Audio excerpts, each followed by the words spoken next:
Hello दोस्तों, आप सबका स्वागत है अपने YouTube channel me and my YouTube classes. तो आज वैसे आपको पता ही है, मैं आज आपको सिर्फ ओनली बता रहा हूँ पटवारी एग्ज़ाम को लेकर कुछ स्पेशली यानी कह सकते हैं विशेष हिंट, ठीक है ना, जो आपके एग्ज़ाम में हेल्प करेगी। वैसे आपको ये पता होगा कि टोटल जो नंबर होंगे, नंबर यानी जो मार्क्स होंगे इस एग्ज़ाम में वो 300 नंबर का होगा। कितना? 300 नंबर का होगा, ठीक है ना, ये आप ध्यान रखना है। और 300 नंबर के लिए आपको कितने क्वेश्चंस को फेस करना है? 150 क्वेश्चंस को। तो इसलिए यहाँ पे थोड़ा सा मैं आपको बता देता हूँ, जो करंट अफेयर्स हैं, ठीक है ना, वो 38 क्वेश्चंस आएंगे और इनके जो नंबर हैं वो होंगे 76। यानी आपको ध्यान रखना है कि एक क्वेश्चन को अगर आप राइट करोगे तो 2 नंबर मिलेंगे। कितने नंबर मिलेंगे? 2 अंक मिलेंगे, ठीक है। और अगर आपने गलत किया, क्या किया गलत, तो ध्यान रखना यहाँ पे 1/3 है, ठीक है ना, 1/3। 1/3 का मतलब ये होता है कि आपने अगर 3 क्वेश्चंस गलत किए तो आपका 1 नंबर कट जाएगा। ये ध्यान रखना, 1 सही करोगे 2 नंबर आएगा, लेकिन 3 सही करोगे तो 1 नंबर कट जाएगा, ठीक है ना। तो 1/3 है, वो आप ध्यान रखेंगे। टोटल ये 1/3 है, इसका फॉर्मूला आपको ध्यान रखना है। अब बात यहाँ पे ये आती है कि आपको करना क्या है, ठीक है ना। ये तो जैसे पैटर्न हो गया मैथ और रीजनिंग का। जैसे यहाँ पे 45 क्वेश्चन आएंगे 90 नंबर के। राजस्थान जीके के लिए स्पेशली 30 क्वेश्चन राजस्थान जीके से रिलेटेड और जिसकी आपको पता होगा सिलेबस के अंदर क्या है, तो 60 नंबर के ही होंगे।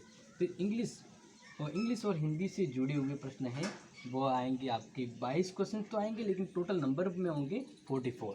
तो अब आपको ध्यान रखना है, आपके पास आ गया एग्ज़ाम, मान लीजिए आपके पास आ गया एग्ज़ाम पेपर। तो अब आप क्या करेंगे? आपको सबसे पहले ध्यान रखना है अकॉर्डिंग टू माई थ्योरी, और आपको अच्छे से पेपर को पूरा अटैम्प्ट करना है, क्योंकि सूख जाएंगे, इसमें बहुत सारों के क्वेश्चन हैं वो सूख जाते हैं। तो आपको सबसे पहले करना क्या है? फर्स्ट ऑफ ऑल आपको ये करंट अफेयर्स और इंडियन जीके, ठीक है ना, ये पिक करना है। ये और ये यानी इन दोनों में से आप कोई भी, राजस्थान जीके को पहले पिक करिए या करंट जीके को, लेकिन आपको करना है ये दोनों पहले। इससे क्या होगा कि आपको जो भी आ रहा है ना फटाफट से, जीके जो भी आ रहा है आपने फटाफट से कर दिया, ठीक है। इसके बाद आपके पास समय बच जाता है। देखो, आप पहले इजी वाला लोगे ना तो आप इजी वे पे इसको जल्दी भी कर कर पाओगे, आपका कॉन्फिडेंस भी बढ़ेगा। तो इसलिए आपका इस कॉन्फिडेंस बहुत ज़रूरी है, आपका आत्मविश्वास एग्जाम में बहुत ज़रूरी है। तो आप इजी वाले को पहले अटैम्प्ट कीजिए। अगर आपने ये पहले कर दिया ना तो जल्दी भी हो जाएगा, और आपका जो पेपर करने का जो कहते हैं ना कि मन, मानस या मन, वो और अच्छा हो जाएगा। तो ये करने के बाद आपको सिंपल सा ध्यान रखना है, आप फिर क्या करेंगे? कंप्यूटर वाले जीके हो, लेकिन इससे पहले मैं चाहता हूँ कि आप ये वाला करें, ठीक है ना, इंग्लिश और ये वाला करें, ठीक है ना। और इसमें भी देखो, अगर जिसको ये लग रहा है कि इंग्लिश थोड़ा हार्ड ऐसा है, तो फर्स्ट ओपिनियन तो मेरा यही है कि आप ये दोनों करेंगे। इसको हम मान लेते हैं पहला, ठीक है। फिर इसको हम मान लेते हैं दूसरा, कंप्यूटर वाले को, क्योंकि कंप्यूटर में भी यही होता है, आपको आ रहा है वो सीधा कर दिया आपने, आपको जो आ रहा था आपने सीधा कर दिया, ज़्यादा सोचने की ज़रूरत नहीं है उसमें। तो हम यहाँ पे ये दूसरे नंबर पर ये करेंगे, ठीक है, यानी कंप्यूटर को लेंगे। तीसरे नंबर पे आपको ध्यान रखना है इंग्लिश और हिंदी, ये करना है। तीसरे नंबर पर आप क्या करेंगे? उस पेपर में इंग्लिश और हिंदी से जुड़े प्रश्न करेंगे। एंड लास्ट में, सबसे लास्ट में आपको मैथ और रीजनिंग को टाइम देना है, सबसे लास्ट में। और इसके लिए ध्यान रखना, आपको टोटल 3 घंटे दिए जा रहे हैं इस पेपर के लिए। कितने घंटे दिए जा रहे हैं? 3 घंटे। तो मेरा मानना है कि आप पहला, दूसरा और तीसरा, यानी फर्स्ट में राजस्थान जीके और ये दोनों आ गए, फिर दूसरे में कंप्यूटर आ गया, तीसरे में इंग्लिश और ये आ गई। आप मेरे अकॉर्डिंग अगर कहें पेपर पूरे सही से अटेम्प्ट करना है तो 3 घंटे में से 1/2 यानी 1.5 घंटा आप इसमें दे दीजिए। किस में 1.5 घंटा आपको देना है? आपको 1.5 घंटा देना है करंट जीके में राजस्थान और भारत का। इसके बाद कंप्यूटर और हिंदी इंग्लिश। इसके बाद आपके पास कितना टाइम बचता है? 1.5 घंटा बचता है। अब 1.5 घंटा आपको किस में देना है? इसमें देना है, क्योंकि सबसे ज़्यादा क्वेश्चंस भी आपको यहाँ पे दिख रहे हैं, सबसे ज़्यादा नंबर्स भी दिख रहे हैं, और सबसे ज़्यादा टाइम खाने वाली जो सब्जेक्ट है वो मैथ है और रीजनिंग। जो अगर आप मैथ और रीजनिंग को पहले ले लिया ना तो उसको करने में, सोचने में आपका टाइम चला जाएगा, और आप फिर जल्दबाजी में ना तो ये ढंग से कर पाओगे न इनको बराबर पिक कर पाओगे। तो आपको करना क्या है? सबसे फर्स्ट ऑफ ऑल आपको करना ये मैंने मार्किंग भी दे दी है। पहली मार्किंग में आपको राजस्थान जीके और करंट जीके को देखना है, ठीक है। नेक्स्ट में आपको क्या करना है? कंप्यूटर, थर्ड में इंग्लिश और हिंदी, और लास्ट में आप मैथ और रीजनिंग करेंगे, ठीक है ना। और इस तरह से अगर आपने पेपर को अच्छे से अटेम्प्ट कर लिया तो आप बेफिक्र हो कि आपको जो भी आ रहा है, जितना भी आ रहा है, उसका बेहतर आप कर पाएंगे।